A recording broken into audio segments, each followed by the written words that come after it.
What up, though? This is Kurt Steele, and welcome to a new and improved Die Hard Den podcast. And as always, I'm with my man, Shawnee J. What up, good people? It's been a while, but we're back. All right, so we're back. We're better than ever, and we're coming to you two different ways. We're coming to you via video on YouTube. We're going to have a raw video file on YouTube, and we're going to continue the podcast version, the audio version. It's going to have some bonus content along with the Now You Know segment. And this week is going to be a special Now You Know segment with my interview I've done with Tori Petry of DetroitLions.com. I had a chance to interview her again for school. If you don't know, I'm a sportscasting student at Full Sail University, and I had an interviewing class, and I had a chance to interview her once again, and it was a good interview. I really enjoyed it, so I take pride in sharing that interview with the Now You Know on the actual audio podcast version. But hey, it is time to get into some content, but first, Shawnee J, how have you been doing since we've been on hiatus? I'm doing just fine. I'm very busy, man. You know, I work a lot. Mm-hmm. I enjoy doing the podcast. I'm glad to be back. I'm trying to survive this coronavirus scare. It changed the world, you know. It shut everything down. The sports world down. Things we like to do normally down. Food, everything. Let's hope we get over this virus so we can move on in life. Right. But hey, I hear you. I'm taking this coronavirus, the COVID-19, very seriously as well. Limiting my interactions out in public with the social distancing. I only go out when I have to, get supplies and stuff like that, or have a doctor's appointment. But other than that, make sure we keep ourselves stocked up with food and supplies and keep ourselves in the house here on my end with my family. But hey, I'm doing pretty good, doing good in school. Got about 7 months left to I graduate in October. So, hey, I think I'm doing all right in the school. So, and that's the reason I started this podcast, was to get some verbal repetitions by hosting a podcast as an online student. So, but now it's time to get into the show. And as always, it is time to tell me something good. All right, this week, tell me something good. I have really two things, my man. The CBA got voted on and approved, so there won't be a work stoppage. Now, that's a good thing for us fans. However, there are some players that don't like it. Some players that do like it, especially those middle guys that's, they don't get paid, those lower end guys that don't get paid a lot of salary. So, to have a work stoppage to make sure they're going to be able to take care of their family, that's very good. And Matthew and Kelly Stafford are now expecting their fourth child this offseason, which is a blessing because you know how tough last offseason was for them, her having brain surgery, going through with the tumor. So big shout out. I'm so happy for the blessing of the fourth child for the Staffords. What do you got to say about that, my man? I'm happy for both Matthew and Kelly.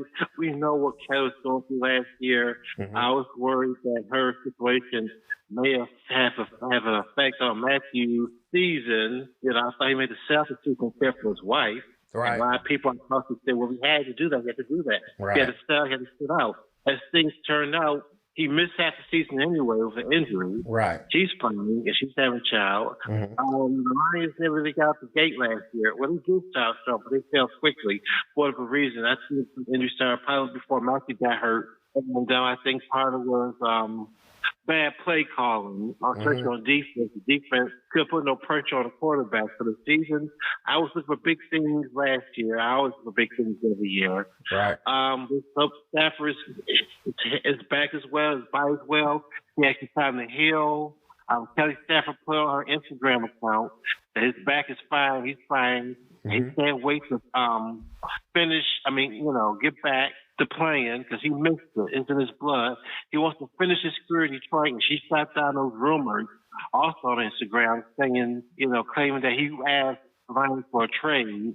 And I hope all these analysts that say the Lions will trade away Stafford, I hope they shut up too. I don't want no Tua Tagovailoa because he's damaged goods come out of college. But we can talk about later in the podcast. Right. So, I'm happy for the Staffords. Again, it's a blessing. Me being a parent myself, I understand how rare it is to have a blessing of a brand new child. Now it is time to go on the ball. All right, this week on the ball and defended den, we're going to just go over some quick coaching changes. Looking at some new hires, we got on the offensive side of the ball, you got Leon Washington came over. He's a minority coaching assistantship. And then really, you only had a couple guys that really changed. You got Ben Johnson got moved up from a quality control coach to coach the tight ends. And also you have Hank Fraley got promoted to the offensive line coach, along with Billy Yates, who got moved up to be his assistant.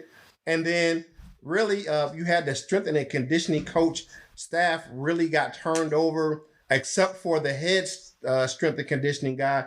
Josh Schuler got promoted. He was an assistant last year, but he's taken over the program and from Nash, and we'll see how that's going to go. Looking at that, just those positions with the strength and conditioning, that was a concern for you last season, Shawnee J.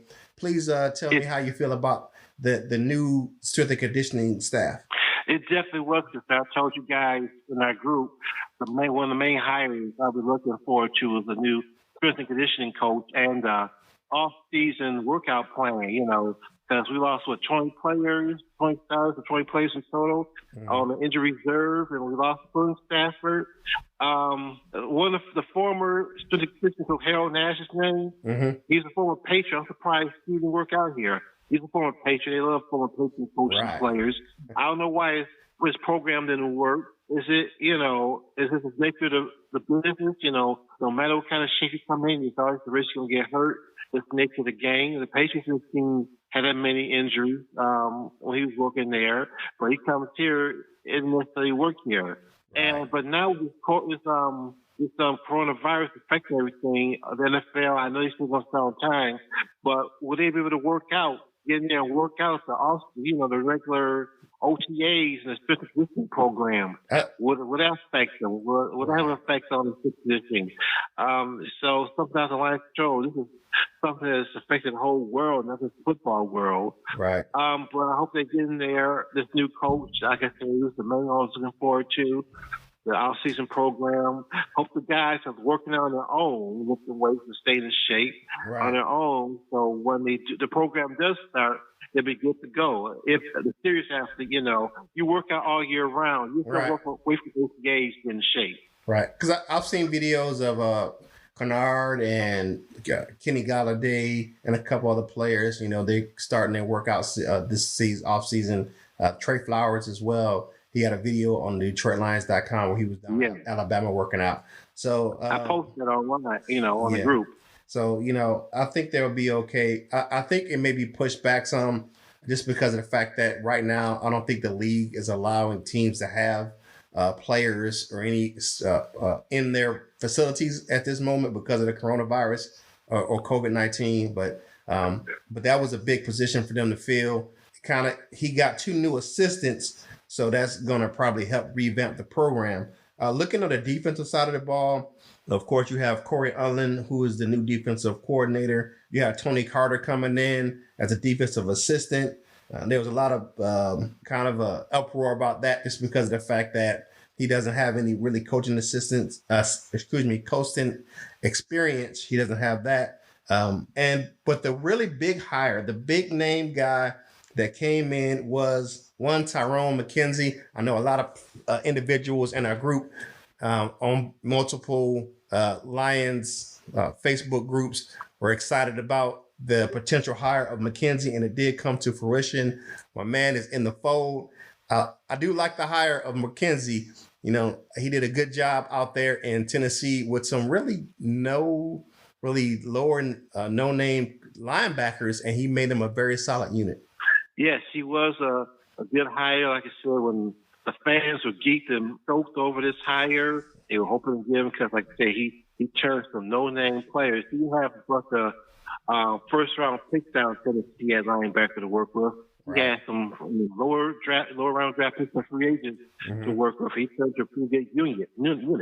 I hope he can do the same thing up here with lots of our guys, like the Darius Davis and Giant Tave. I think our guys have more talent and potential than Tennessee. Right. So, and if I still want Isaiah Simmons. Right. So maybe Isaiah Simmons to the list. So we'll see. Right.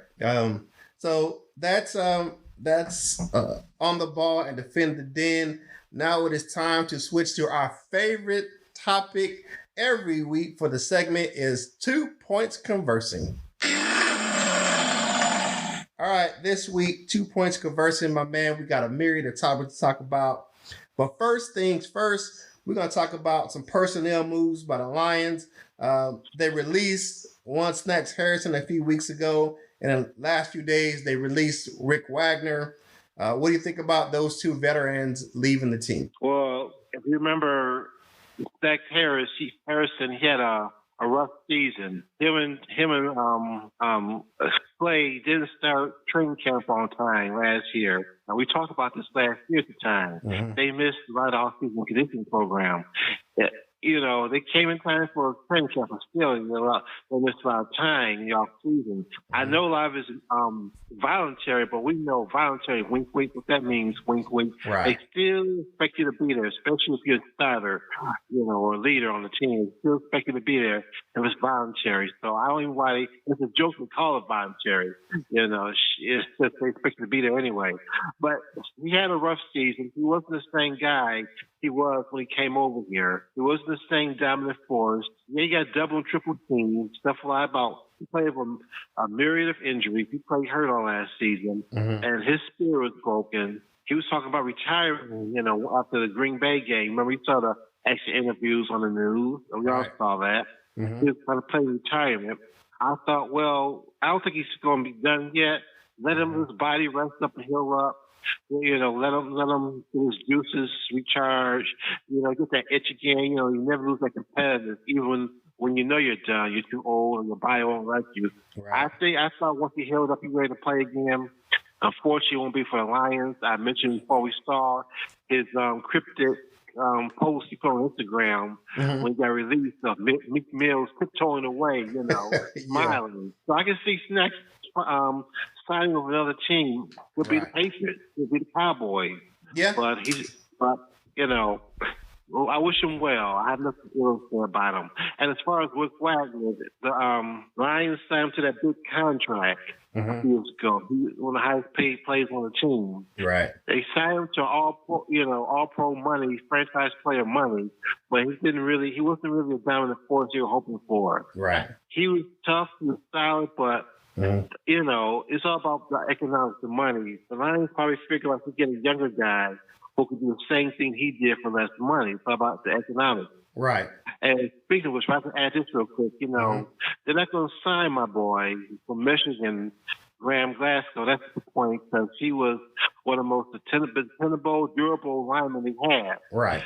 I just posted this in the group tonight. Could it be that they love my boy, other boy from Wisconsin, Bo Benchwassel?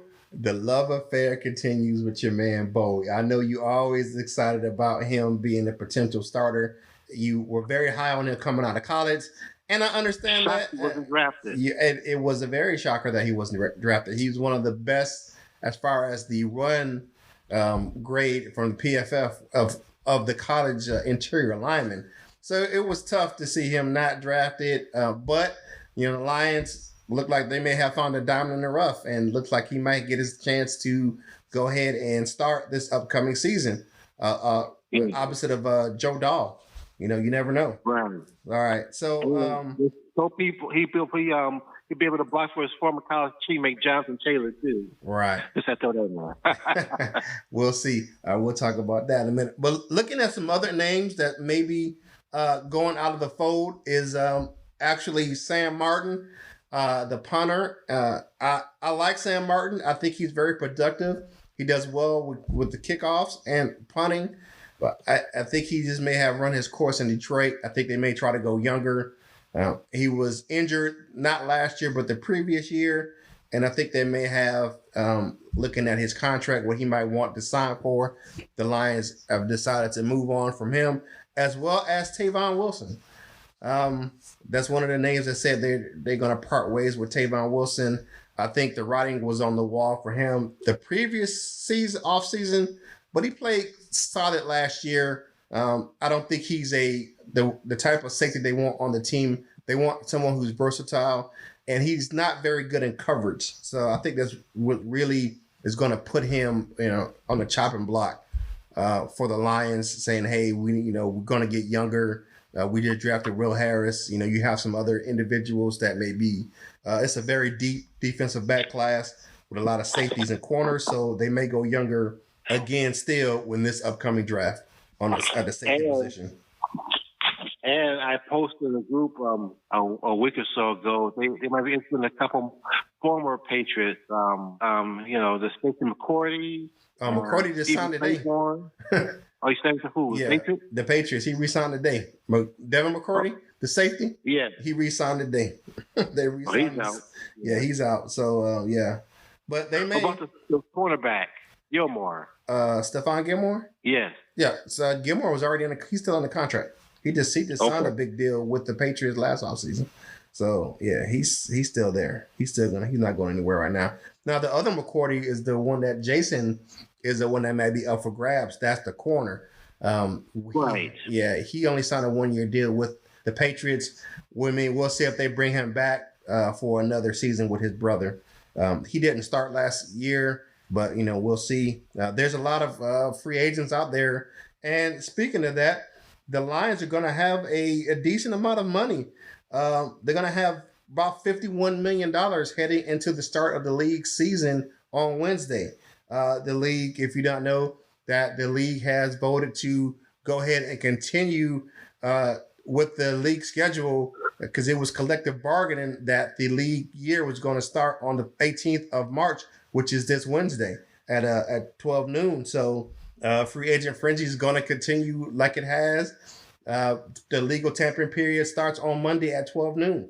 So with $51 million, the Lions can make some significant moves in free agency. Right. Like I said, if they spend the money wisely. Right. We say this every year. Let's see. I don't know who's the best pass rusher available. If there's one out there, I don't want to give on Conley, for instance. He never looked at the number one draft pick billing. Right. Tyler Triplett, once again, he's like, someone call him a first round bust, the top pick bust. I don't think he was a bust. I just think that, I'll tell you this. He did, once he was in Seattle, he did play very well in Seattle. But you got to look at the team he got drafted to. Texas. Yeah, he played with J.J. Watt. He kind of got really overshadowed playing with Watt.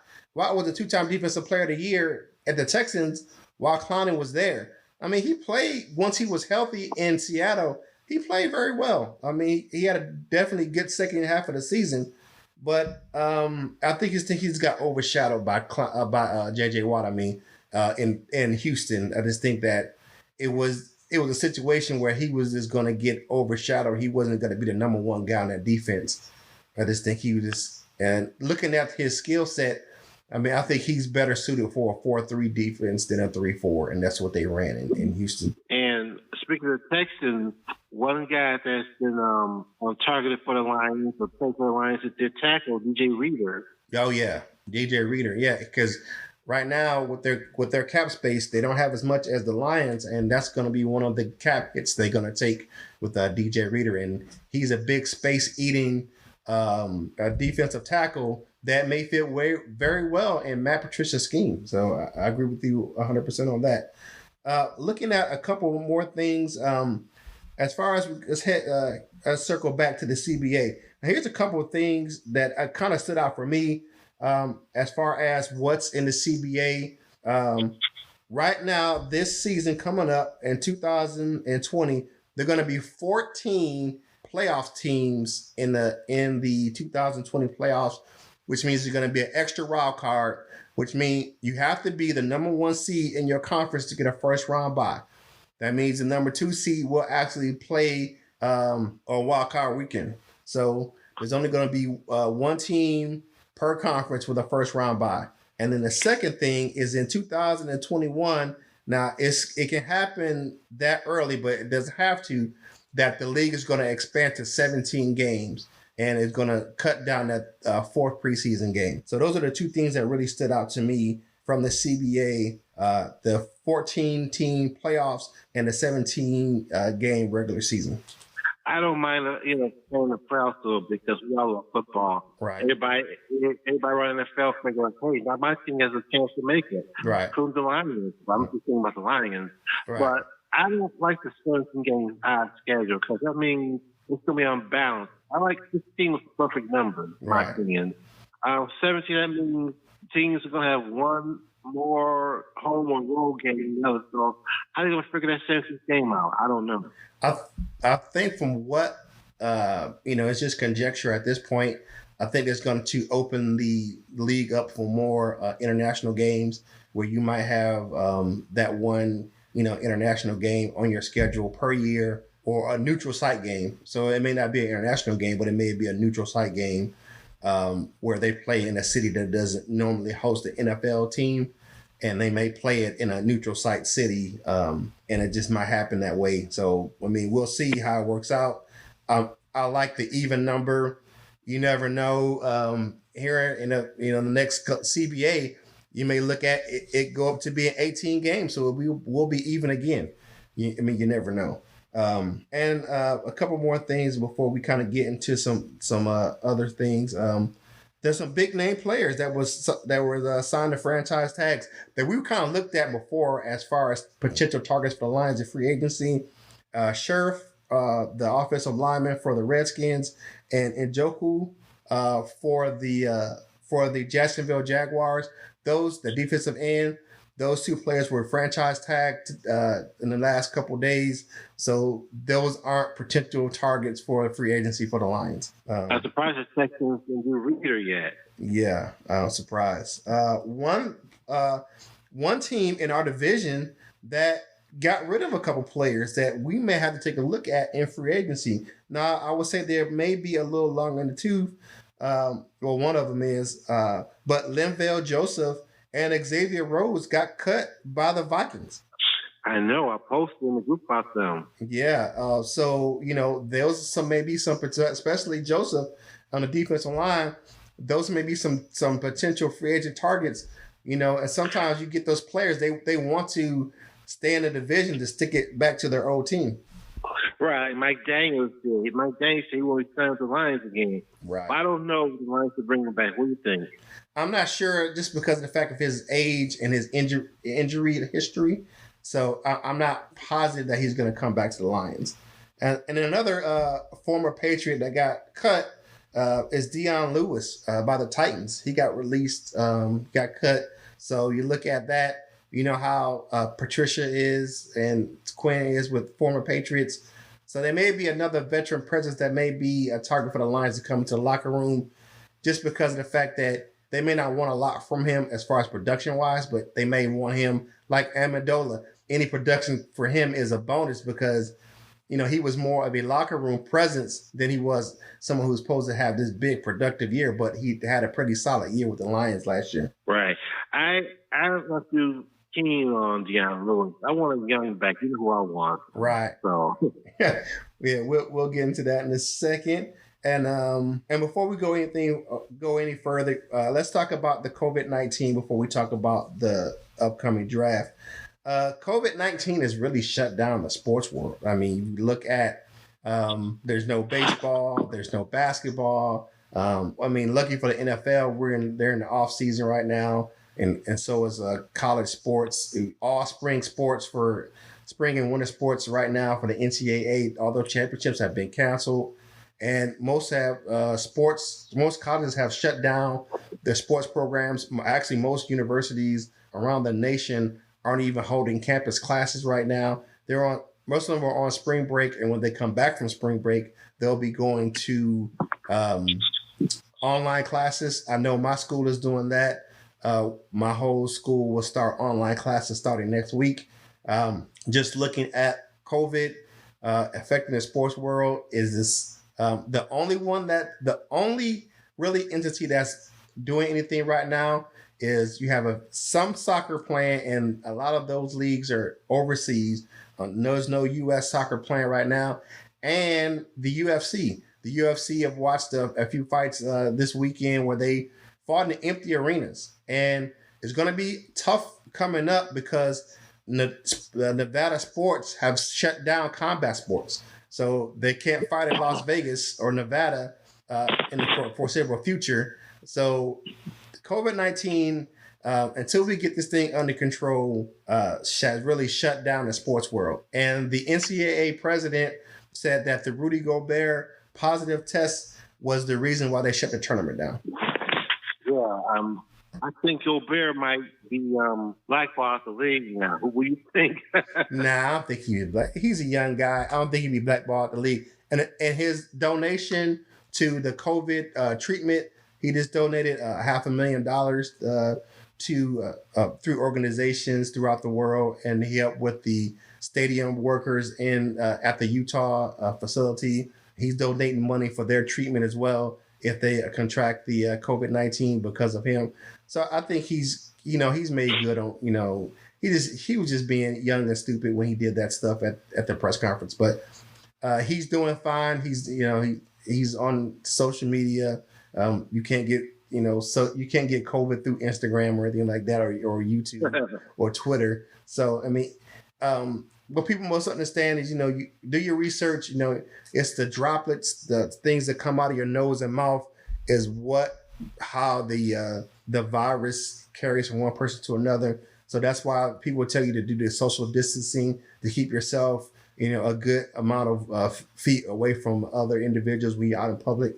So I just pray that, we can get this thing under control, get some solid testing program in each city, and get the proper treatment for the COVID, and this, you have elderly loved ones. I know you have elderly parents, those are the individuals, and individuals like myself who have respiratory issues. I have COPD myself, or immune disorders are susceptible to catastrophic injuries to their systems, but due to COVID-19. So keep yourself safe, keep yourself healthy, wash your hands, and keep yourself a good safe distance away from anybody you don't know and can come in contact with. I would say, I know my family doesn't have doesn't have coronavirus, but anybody outside my house, I keep a good safe distance away from them. Yeah, like where we live in, let's be careful, people, and be smart. Wash your hands. All times keep your hand sanitizer and wipe. Mm-hmm. I do those things. I've been doing those things for years. Right. So be prepared. I was prepared for coronavirus. Yeah, I've always kind of kept, my wife always get on me about having hand sanitizer. I keep some in my car. I usually keep some on me somewhere in my pocket or anything like that. I wash my hands when I go, and just make sure I keep my hands clean, and just make sure you just, practice good hygiene. And even when the coronavirus is not around, just practice some good hygiene, people. I mean, is better for your health. And shout out to the casino workers in Detroit. There was an announcement that the board of governors, the governor is going to shut down some of the casinos, or have a very limited access to the casinos because of the spread of the coronavirus. They're looking at, anything over 50 people gathering is going to be shut down just because of the potential spread of the virus in that type of environment. So if you're listening to this and you work in the Detroit Metro Casino, or just if you work anywhere that's, going to be a area that's going to be affected job wise, we reach out to you here at the Die Hard Dan podcast. I know every job doesn't have the ability to pay and lose weight, when you have lost wages due to this outbreak of this coronavirus. All right. So looking at the switching gears. Okay, we've got to go back a couple weeks to the NFL Combine. My man, who were your standout players for the NFL Combine? Well, I think you already know who they are. one offense, one defense, one on both on the line. Right. They both ran the fastest time, if I'm mistaken, the combine, a 4.39. I'm talking about linebacker from Clemson, Isaiah Simmons, and the running back from Wisconsin, Jonathan Taylor. Definitely one from the Lions. I hope when I get that third pick, I don't want them to trade down. I always did this. I believe quality over quantity. I fell in love immediately. He confirmed why both Taylor and Simmons, they both had excellent combines, especially speed. I mean, Simmons ran a faster 40 times than a lot of receivers and running backs, defensive backs. Right. He has the ability to rush the passer. He's a perfect player for Patricia's system. He likes those versatile players. You can line up anywhere. You can line up defensive end, right. linebacker. You can put him at strong safety. He's more versatile and has more uses than, say, Chase Young or Jeffrey Okuda. Right. I'm not here because of basketball Ohio State because it helped my line show like this guy. Right. But I think Simmons is the type of player that can help the Lions more, especially how Patricia loves to use his players. And as far as Taylor, the big thing about him was speed. I think he proved that he had speed. I watched his film, watched his games. He looked pretty damn fast to me.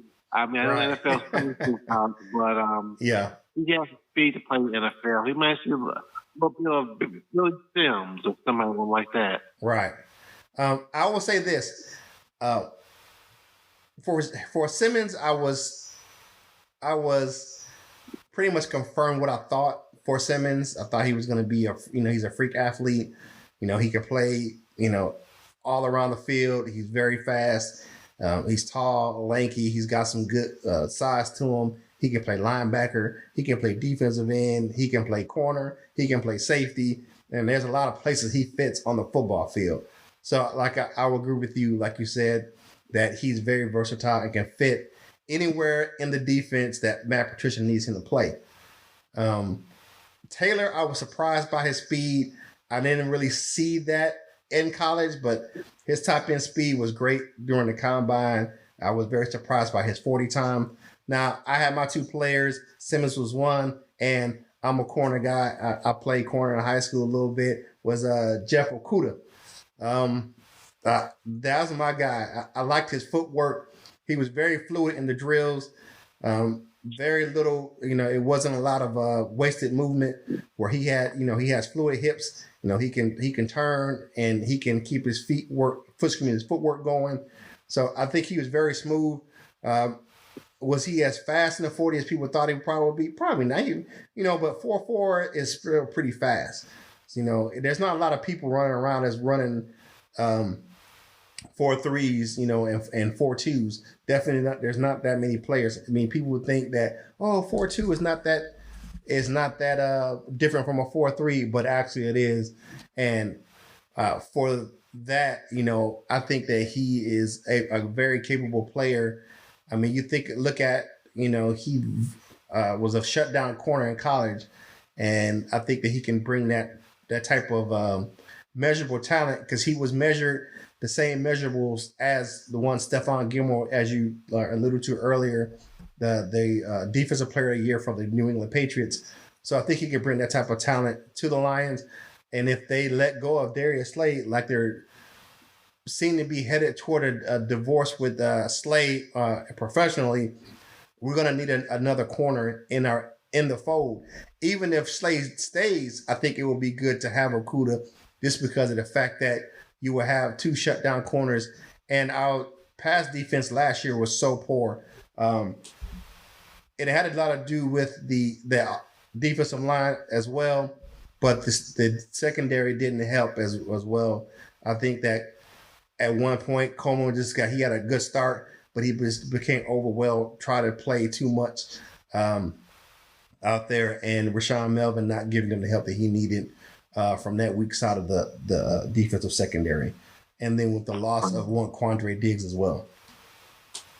Right.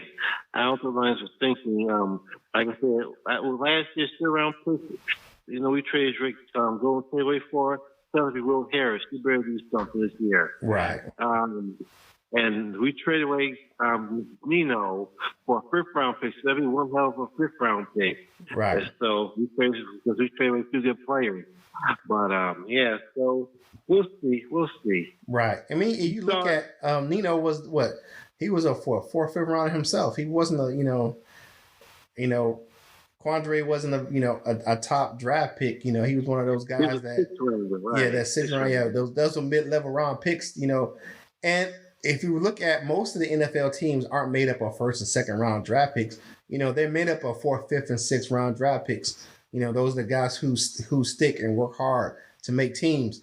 So you never know what you'll get in that fifth round for a pick. Yeah, I like the fact that we did get something at least. And I think Quinn is a decent guy as far as picking those mid-round draft picks.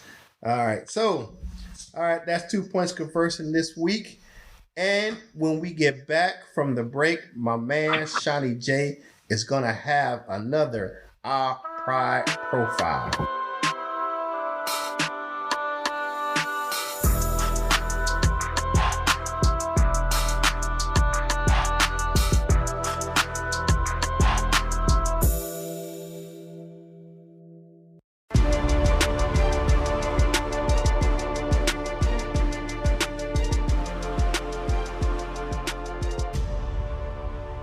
All right, we're back from the break. Shawnee J, who do you have for this week's Our Pride profile?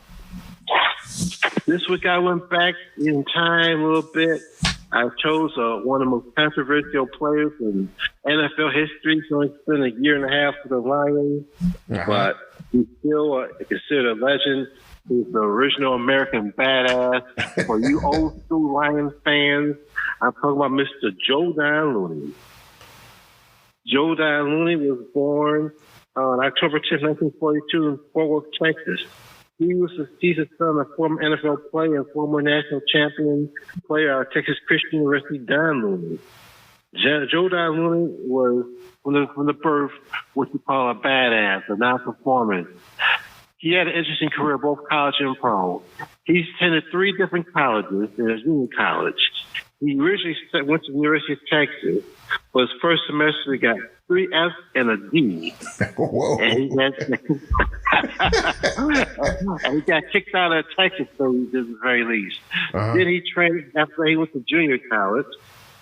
He went to Cameron Junior College, where he played for Leroy Montgomery, and he led them to the Junior Rose Bowl and the Junior National Championship in 1961. Okay. After that, he went to the University of Oklahoma, where he played for the legendary Bud Wilkerson, where he led them to a Big 8 conference championship. But however, eventually in 1963, Bud kicked him off the team because he and Looney didn't see eye to eye, because once again, I told you this guy's a non-performer. And there's a legend that he even punched one of the assistant coaches, even though everybody involved denies that.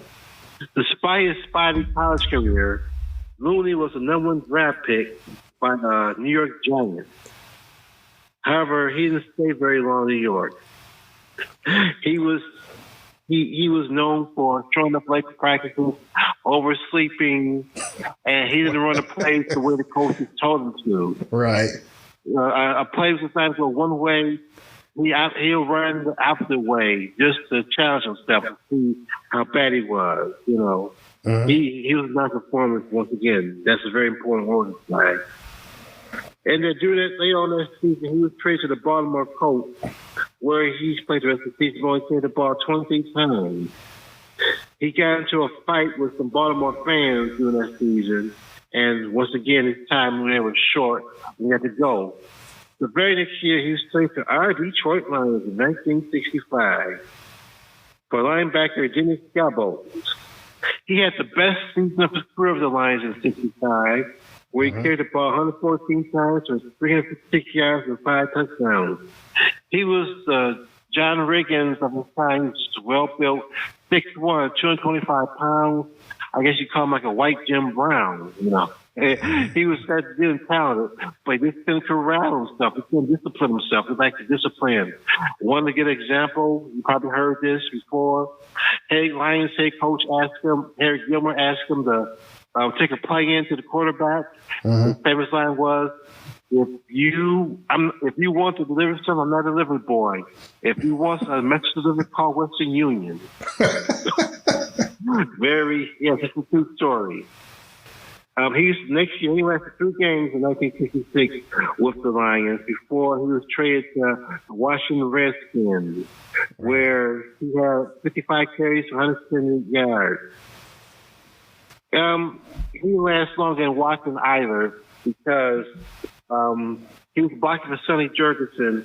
However, instead of blocking, he just still punched the guy and broke the guy's jaw who was rushing the quarterback. He can't do that. Come on, he can block for a guy who actually swung and got him on his face mask and broke the man's jaw. Wow. So his career in Washington was cut short.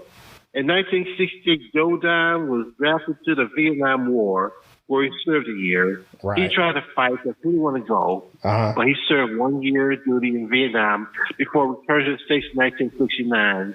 He probably didn't know if his platoon leaving over there either. Probably not. They wouldn't doubt. I guess he wasn't one to take authority. He came back for one final season with the New Orleans Saints in 1969.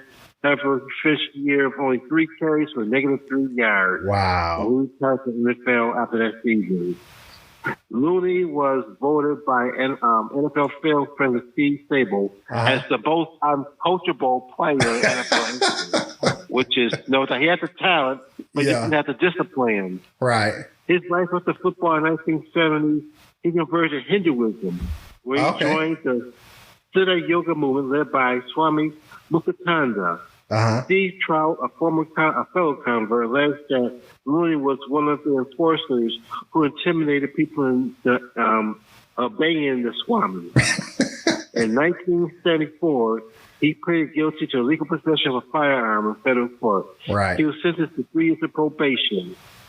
In 1988, he received a presidential pardon from President Ronald Reagan. One more tidbit I got to tell you before I wrap up on Looney was that he wasn't a practice guy. He was Allen Iverson before Allen Iverson. His famous quote concerning practice was, if no one's perfect, but practice is supposed to make perfect, but no one's perfect in achieve perfection, why practice? That was his reason. Wow. Yes, this is a true story. I'm not making this stuff up. You can't make this stuff up. Can't make that up. A badass to the end, Joe Don Looney died in a motorcycle crash in Carolina, Texas, when his bike ran off a highway until he died instantly at the age of 45. So he died young, he lived fast, he died fast. I mean, original badass. Remember the classic movie, Robot Out of Car, starring James Dean? Yeah. He was perfect for that role. Right. And remember that movie, Joe Namath from Steve T. Ryder? He's a motorcycle gang? Yeah. He was perfect for that role. But Joe Don Looney, a talented but undisciplined player, the most uncoachable player in Lions history. I had to pick him, a badass to the end. Before there was Joe Namath, before there was Brian Osborne, before there was Jim McMahon, there was Joe Don Looney. So I'm sure your old school Lions fans will remember him. Joe Don Looney. Hey, I appreciate that. Our profile on a controversial Lions figure. All right. So right now we're going to have our playing of the Tori Petry interview for our podcast listeners. And it's not going to play here on the YouTube channel, but right now it is time for Now You Know. Now You Know is brought to you by Foster Camera Solutions. For your home or business security needs, call Dan at Foster Camera Solutions for a free estimate at 248-672-8640 with no monthly fees and self-monitoring from your smartphone, computer, or tablet. Let Foster Camera Solutions design a security camera system that fits your needs. You can also visit their Facebook page for more information at facebook.com/Foster Camera Solutions. Remember, Foster Camera Solutions when securing your home or business. What up, though? This is Kurt Steele, and welcome to this special Die Hard Den podcast. I'm here with Tori Petry, the Emmy Award-nominated multimedia journalist for the Detroit Lions. How are you today, Tori? I'm doing great. Thank you so much for having me on. Thank you for joining us. We're here today to let our audience know about what you do for the Lions website. Where did you work as a sports journalist before working with the Lions? Well, I got my broadcast journalism degree from the University of Florida, and I loved my time in Gainesville. It was so good. I worked for the campus TV station, WFT, and the campus radio station, WRUF. And while I was in school, I started a job hosting a local lifestyle TV show that was just about local events and places and people. That was called My Ocala TV, and I did that while I was still in school, and then continued to do that after I graduated. I worked a little bit outside of the industry while I was waiting for my break in broadcasting, while I was still hosting My Ocala TV. And then I was also working as an intern, basically, at a local radio station where I was covering motorsports. And I was hustling in between different dirt tracks and short tracks around the state of Florida, covering the Daytona 500, all that kind of stuff, staying busy covering that. So, I had my, 9-to-5 job that was my income. I had my radio job, which was my sports experience. And then I had my TV hosting job, which was my TV job. So I was kind of keeping all those things busy and staying involved in all those ways while I waited for, the right opportunity to come about. And then that is when the Lions job opened up and I moved to Detroit. Now, speaking of that Lions opportunity, now how did that opportunity come about for you to join the Lions media team? Well, I really just found the job online. I applied for it, ended up getting a interview, and then made the final round of interviews. And I flew up to Detroit, and they basically gave me a camera and sent me to a community event. And they said, okay, go ahead, go cover this event. And that was basically my audition for this job. And I guess it went well, because here I am 6 years later. I'm still here with the Lions. Right. Hey, we love you here in Lions country. How did you prepare to make the dramatic switch from covering motorsports to an NFL franchise? Well, it's always been really important to me to know what I'm talking about. If I'm going to cover something, then I want to know it through and through. And so that was a big part of the transition, was making sure that I was equipped with the knowledge that I needed to be able to do a really good job as the reporter for the Detroit Lions. And so I kind of got to work studying everything that I could in my free time after work. After I started the job, I would come home and I would read some more. I would research some more. I would call friends who, I had kind of worked with or met in my time at Florida who had played football, and ask them questions about X's and O's so that I was really understanding the game. I kept notebooks and charts of the articles that I read and the notes that I would take from the articles that I read. And I just was really trying to dive in and know as much as I could. As far as the broadcasting part of it, if you can ask a good question in one sport, you can probably ask a good question in another sport, because, it's about being able to connect with people and connect the audience with the person that you're talking to. But you have to have the knowledge to back it up. And while I knew football when I started the job, I wanted to know it even deeper. And so I did the background work to be able to gain that knowledge. Looking on your professional bio, you played 2 seasons with the Detroit Dark Angels.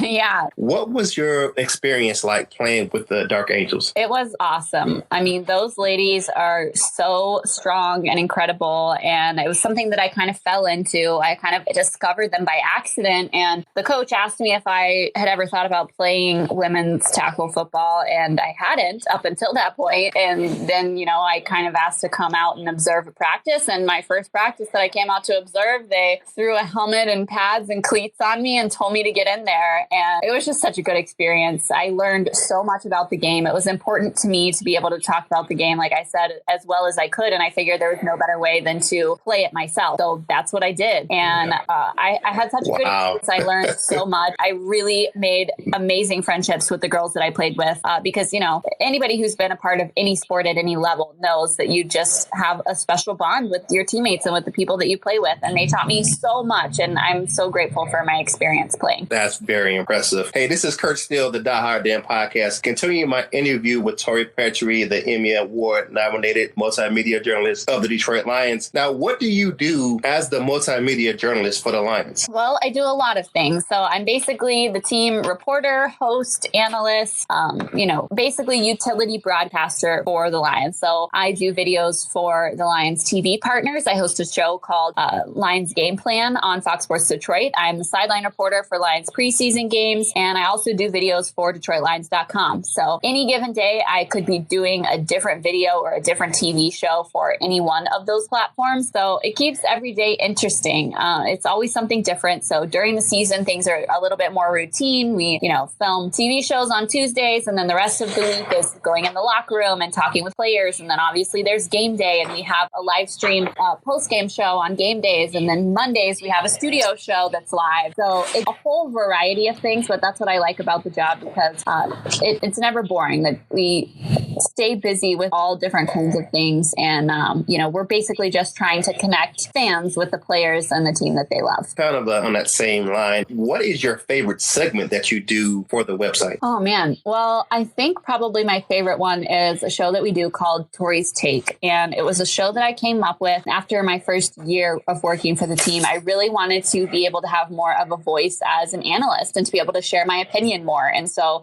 there wasn't really a spot for that where I was at that point. And so I created one. I pitched this show called Tori's Take, and it has grown so much since I first started it. It kind of first started as like a pre-recorded clip on the website, and now it has grown to be a full-on live streamed studio show that we do every Monday afternoon. And it requires so many people. There's so much that goes into it. We have a crew. Somebody is in the control room cutting the show live. Somebody's working the camera while I'm live on camera. And it's just such a blast to work with the team and execute a live show. And then to also be able to incorporate my personality and my thoughts on football. We do a segment in the show called Extra Point, and it's something like from around the league. So it's usually something from social media or something that happened in a game that week that wasn't the Lions game. And I love being able to just like pick something from the news or from social media that I would like to talk about with my friends. And instead of talking about it with my friends, I'm talking about it with Lions fans via live stream. So I love that aspect of it. Yeah, it's a very good segment. I've watched myself several times. So good job on that segment. Thank you.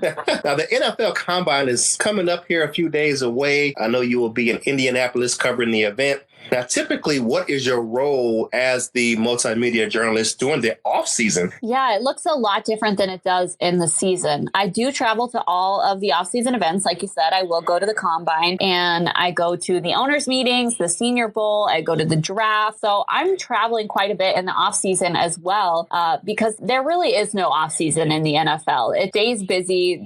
There's always something to cover. If it's not the Combine, it's free agency, and it's just craziness all off season long. So basically the off season kind of comes and goes in waves for me. I'm still working a 9-to-5 job with the team, creating content and doing research for upcoming shows in between events. But then when the events come, things get really busy. I go on the road, or I'm in the studio doing interviews with free agents that come in that the Lions sign. So I stay busy in the off season as well, but it's a little bit different than the season because it's less of a regimented week by week thing. And it comes a little bit more in waves because we are covering all of the off-season news, the addition of players, coaches changing, then the summer workouts. It's always something. Now, you travel across the country, actually, and around the world with the team. What has been your favorite experience covering the Lions? Wow, that's a good question. There's been so many, right? I mean, I think one of my favorites has been the 2 trips to London that the Lions have taken. They went my first year and then my second year with the team in 2014 and 2015. And both of those were just so much fun because you're on site, you're overseas, you're in a new country, and you are relaying this whole week in another country back to fans in the States, and sometimes even fans who are in that country, and they're getting to see the team that they love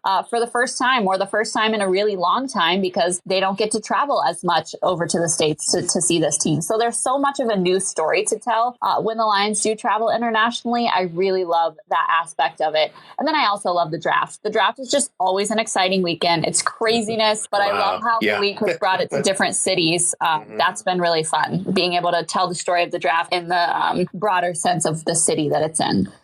Right. Well, thank you so much for joining us with this interview here at the Die Hard Den podcast. We appreciate you sharing your story with the audience as the multimedia journalist for the Detroit Lions. And as always, you can find Tori on social media at Tori Petry on Twitter and Instagram. And for Tori Petry, this is Kurt Steele of the Die Hard Den podcast, and we are out.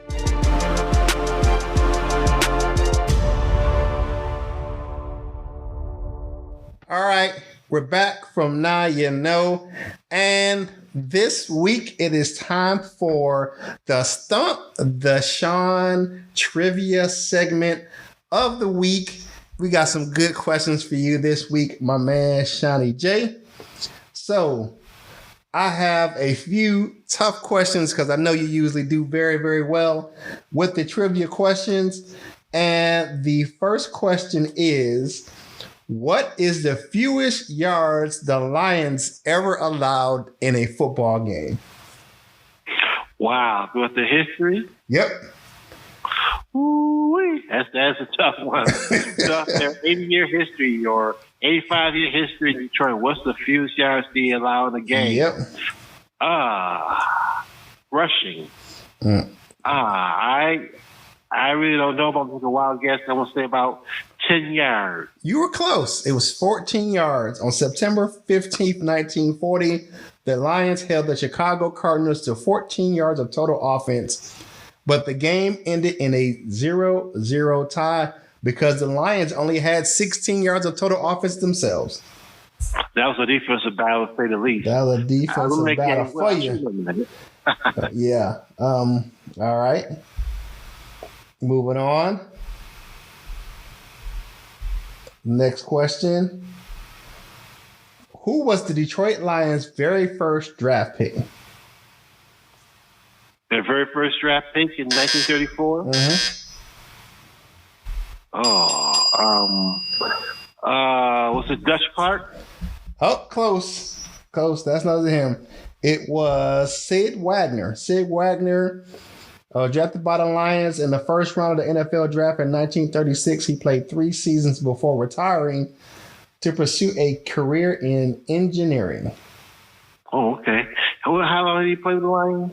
He played for 3 years, from 1936. Right, back then, you didn't make that much money playing football, so they didn't have no incentive to play long. All right, so next question. Who was the first Lion to rush for 1,000 yards in the season? Oh, that's a good one. Steve Owens in 71. Steve Owens in 71 is correct. He rushed for 1,034 yards in 1971. And if I could ask that trivia for a while, for many years, Owens, Billy Sims, and Barry Sanders were only 3 guys to rush for 1,000 yards in the season for the Lions. And they all played for Oklahoma and Sanders, Oklahoma State, and they all won Heisman. Right. So, all right, last question. Who owns the franchise record for the longest run from scrimmage? Longest run on scrimmage. We're talking about a running back, correct? Not say running back, but yeah. Let me think. Is it? I'm trying to think. Was it Horstmeyer or something like that? Yeah, actually it is. Bob Horstmeyer on Thanksgiving Day of 1950 set the 2 Detroit records, 198 rushing yards for one game and a 96-yard touchdown for a run against the short-lived New York Yankees football team. Okay, I remember reading that for a long time. You would think Barry or Billy Sims would know. Those Horstmeyer. Yeah, Bob Horstmeyer. Yeah. All right, That's what we got this week. Stump the Sean. Stump the John went 2 out of 5 this week. Good job, my man. I appreciate you. You're playing. If you have some Lions trivia for the show, feel free to reach out on social media or email us and let us know what questions you want me to ask Sean in the next Stump the Sean segment. All right. So, hey, it's time for us to go ahead and get on out of here. We appreciate you coming on, listening to our podcast. When we have our next show, we'll have a lot more information for you about the upcoming free agents that the Lions are going to sign here when free agency starts next week. So it's time for us to give out our social media. So Shawnee J, tell the people how they can find you on social media. You can find me on Facebook, Sean Jennings. Handsome guy, profile pic. You can't miss me. I'm also the head lead administrator for the Detroit Lions Truth fan page on Facebook. You can contact me. I'd be happy to add you. Keep you abreast of everything Lions news and NFL news. All right. And you can find me on Twitter and Instagram at Curtis Steele 14. That's CurtisSteele 14. You can follow the show on Facebook. Our Facebook page is facebook.com/DieHardDen. You can follow us on Twitter at DieHardDenPodC1. On Instagram, it's at die_hard_den_podcast. And you can email the show dieharddenpodcast@gmail.com. I really appreciate you guys listening in and watching on YouTube. We're going to start posting some more video feeds on YouTube. We have our YouTube channel. It's a Die Hard Den Podcast on YouTube. So you can just look us up and you can find us. You can find this video there for those listening on the podcast. If you want to watch the video, you can go out on YouTube and find this video. So for my man, Shawnee J, this is Kurt Steele of the Die Hard Den Podcast, and we are out.